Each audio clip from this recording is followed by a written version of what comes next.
அன்புக்குரிய சகோதரர்களே சகோதரிகளே, நமக்கு ரொம்ப உதவி செஞ்சுக்கிட்டு இருக்கக்கூடிய ஒரு நபருக்கு திடீர்னு பேச முடியாமல் ஆயிடுதுன்னு வச்சுக்கோங்க. அது எவ்வளோ பெரிய சிரமமாயிடும்.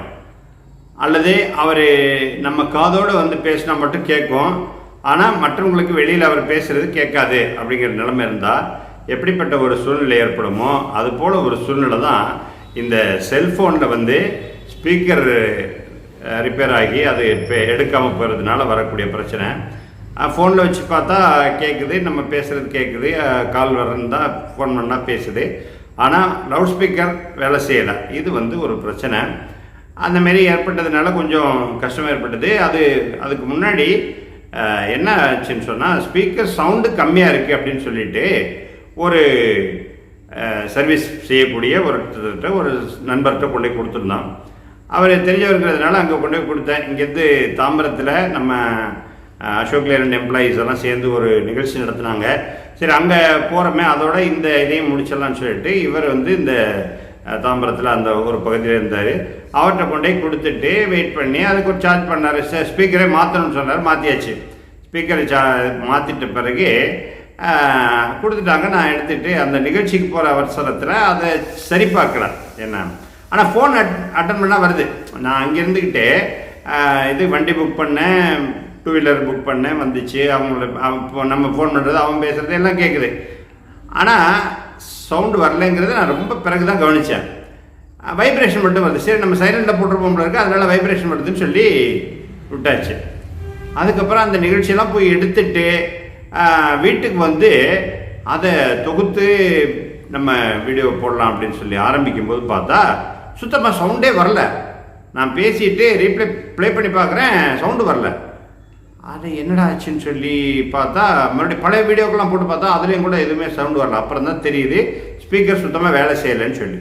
அதுக்கப்புறம் அந்த நண்பருக்கு ஃபோன் பண்ணி கேட்டால், அப்படிங்களா, சரி நான் வந்து இவர்கிட்ட அந்த சர்வீஸ் பண்ண பையன்கிட்ட கேட்டு சொல்கிறேன் அப்படின்னு சொல்லிட்டார். அதை வந்து ரொம்ப கேஷுவலாக சொல்லிட்டாரு. ஆக்சுவலாக நம்ம ஒரு கஸ்டமர் அப்படிங்கிறப்போ அந்த கஸ்டமர் வாடிக்கையாளர் இருக்கார், வாடிக்கையாளருடைய மன திருப்தி என்ன அப்படின்னு ஒரு காலத்தில் இருந்துச்சு. அதாவது கஸ்டமர் சாட்டிஸ்ஃபேக்ஷன், வாடிக்கையாளருடைய திருப்தி அப்படின்னு இருந்தது. அதை தாண்டி இப்போ வந்து கஸ்டமர் டிலைட் அப்படி கொஞ்சம் கொஞ்சமாக படித்தரம் கூடிக்கிட்டே போகுது. ஏன்னு சொன்னால், அந்த கஸ்டமர் நமக்கு வரலன்னு சொன்னால் நம்முடைய வியாபாரம் அல்லது நம்முடைய சேவை தடைப்படும், அது வந்து பிரச்சனையாகும். அதனால் கஸ்டமர் வந்து ரொம்ப இம்பார்ட்டண்ட். ஏன்னா கஸ்டமரை வந்து நாம் திருப்திப்படுத்தணும், அவர் மனம் மகிழக்கூடிய அளவுக்கு நம்முடைய சேவை இருக்கணும். ஒரு பொருள் நம்ம விற்றாலும் சரி அல்லது நம்ம ஒரு சர்வீஸ் பண்ணி கொடுத்தாலும் சரி, அந்த சேவை வந்து ரொம்ப அவருடைய உள்ள திருப்திக்கு உள்ளதாக இருக்கணும். அப்போ என்ன செஞ்சுருக்கணும், அந்த கடைக்காரரே இது போட்ட பிறகு, ஸ்பீக்கர் போட்ட பிறகு சரியாக ஒர்க் பண்ணுதானே அவரே செக் பண்ணி பார்த்துட்டு தான் தெரிஞ்சிருக்கும். ஆனால் அப்படி பார்த்தாங்களா இல்லையா தெரியலை, கொடுத்துட்டாங்க. அதுக்கப்புறம் நம்ம வந்துட்டு இந்த நிகழ்ச்சியெல்லாம் முடிச்சு நான் வந்தாச்சு. அடுத்த நாள் திருப்பி மறுபடியும் அங்கே போக வேண்டியதாக போயிடுச்சு. அதாவது இந்த வேலைக்காக அவ்வளோ தூரம் போக வேண்டியதில்லை. நம்ம சரி இந்த இதோட நிகழ்ச்சிக்கு போகிறதோட அப்படியே ரெண்டையும் சேர்த்து பார்த்தலான்னு செஞ்சுட்டு வந்த வேலை மறுபடியும் இதுக்காக திருப்பி போக வேண்டியதாக போச்சு. நேராக போனால் அவர் வந்து பார்த்துட்டு எல்லாம் எடுத்து கொடுத்தாரு. சரி பண்ணிட்டேன் அப்படின்னு கொடுத்தாரு. சரி என்னங்க ஆச்சு அப்படின்னு கேட்டால் லூஸ் கான்டாக்ட்ன்றார். ரொம்ப லேசாக சொல்லிட்டார், லூஸ் கான்டாக்ட்னு சொல்லி.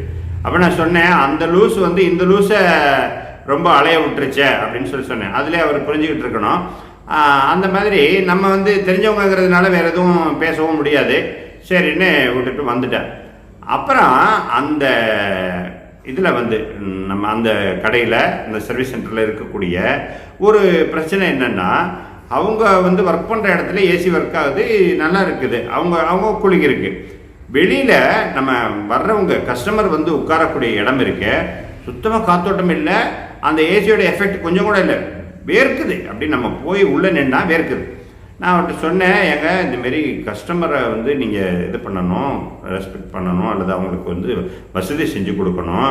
வர்ற கஸ்டமர் வெளியிலேருந்து ரொம்ப லாங்லேருந்து வந்துடுவாங்க, அவங்க வந்து வெயிலில் வந்திருப்பாங்க, டயர்டாக இருக்கும், அவங்க கோமா கூட வரமா. இந்தமாதிரி இப்போ நான் சொன்னேன், இப்போ நீங்கள் இப்போ இதில் ரிப்பேர் சரியாகலை அப்படிங்கும்போது என்ன அப்படி பண்ணேன்னு தானே கேட்பாங்க. வரும்போது கோமா வருவாங்க, அவங்கள கொஞ்சம் கூல் டவுன் பண்ணுற மாதிரி இந்த ஏசியே போடலாம், இல்லை கொஞ்சம் அந்த இடத்துல ஏசி வர்ற மாதிரி பண்ணலாம், இல்லை குறைஞ்சபட்சம் ஒரு ஃபேனாவது போடலாம் அப்படின்னு சொல்லிட்டு வந்தேன்னு வச்சுக்கோங்களேன். இதை அவங்க எடுத்துக்கிறாங்களா இல்லையா அது வேறு விஷயம். ஆனால் வாடிக்கையாளர் அப்படிங்கிறவரே நமக்கு ரொம்ப ரொம்ப முக்கியம். அந்த வாடிக்கையாளர்கள் நல்ல திருப்தியாகி சந்தோஷமாகி போனால் தான். இப்போல்லாம் கஸ்டமர் கேர்னு சொல்லி டோல் ஃப்ரீ நம்பர்லாம் எதுக்காக வச்சுருக்காங்க? அவங்களுக்கு ஏதாவது பிரச்சனைனா உடனே அட்டன் பண்ணி கொடுக்கணும். அந்த பிரச்சனை வராத அளவுக்கு மேக்ஸிமம் சரி பண்ணி கொடுக்கணும். அப்படி சப்போஸ் பிரச்சனை வந்தால் அவங்களுக்கு சிரமம் ஏற்படாத அளவில் நம்ம இதை லேசாக இது பண்ணி கொடுக்கணும். அந்த கடைக்கார நபர் ஒரு வருத்தம் கூட தெரிவிக்கலை. ஏன்னா அது எந்த அளவுக்கு சரிங்கிறத அவர் யோசிக்கணும். இப்போ நம்ம முக்கியம் என்னன்னு சொன்னால், நம்முடைய தொழில் நல்லா இருக்கணும். நம்முடைய வியாபாரமாக இருந்தாலும் சரி, அல்லது நம்ம செய்யக்கூடிய சேவையாக இருந்தாலும் சரி, சர்வீஸாக இருந்தாலும் சரி, சேல்ஸாக இருந்தாலும் சரி, அதோடைய நிலைமைகள் பாதிக்கப்படாமல் இருக்கணும்னு சொன்னால் வரக்கூடிய கஸ்டமர் சந்தோஷமாக போகணும், நம்மளை தேடி வரணும். அந்த அளவுக்கு ஒரு நிலைமை இருக்கணும். இப்போ நம்ம மறுபடியும் அவர்கிட்ட போவோமா என்ன? அது அவர் யோசிக்க வேண்டிய விஷயம்.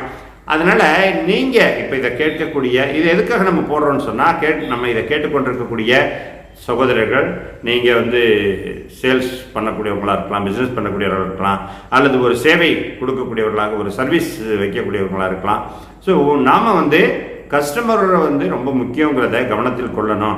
கஸ்டமருக்கு ஒரு சிரமம் ஏற்படாத அளவுக்கு நாம் கவனிச்சுக்கணும் அப்படிங்கிறத, அதுக்காகத்தான் இந்த தலைப்பே கஸ்டமரை கஷ்டப்படுத்தாதீர்கள் அப்படின்னு நம்ம கொடுத்துருக்கோம். அதனால் கஸ்டமரை நல்லா திருப்திப்படுத்துவோம், வியாபாரத்தையோ அல்லது அந்த சேவை மையத்தையோ சிறப்பாக செய்வோம், மேலும் மேலும் வளர்வோம் என்பதை நாம் இந்த காணொளி மூலமாக நினைவுபடுத்தி நிறைவு செய்கிறேன். எல்லா புகழும் இறைவன் ஒருவனுக்கே.